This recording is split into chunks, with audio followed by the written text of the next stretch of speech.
আসসালামু আলাইকুম। আজকে আমরা যাব আরেকটা ঘাসের জমিতে পানি দেওয়ার জন্য। শীতকালে ঘাসের খুব সংকট দেখা দেয় এবং ঘাসের জমিতে বেশি বেশি করে পানি দিতে হয়।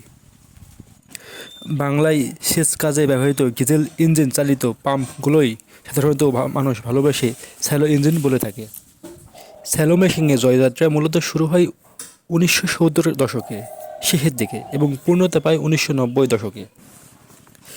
1960 এ দশকে সবুজ বিপ্লবের অংশ হিসাবে দেশের আধুনিক সেচ ব্যবস্থার চিন্তা শুরু করে। 90 দশকে স্যালো মেশিন সারা দেশে ছড়িয়ে পড়ে। আগে যেখানে বছরে এক বা দুইবার চাষ করা হতো সেখানে বছরে 3বার ফসল উৎপাদন শুরু হয়। পানি দেওয়া শেষ হলে ঘাসের জমিতে সারগুলা ছিটাতে শুরু করলাম।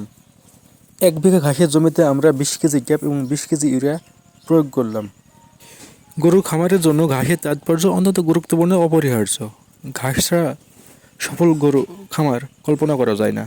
ঘাস হলো গরুর সবচেয়ে স্বাভাবিক খাদ্য।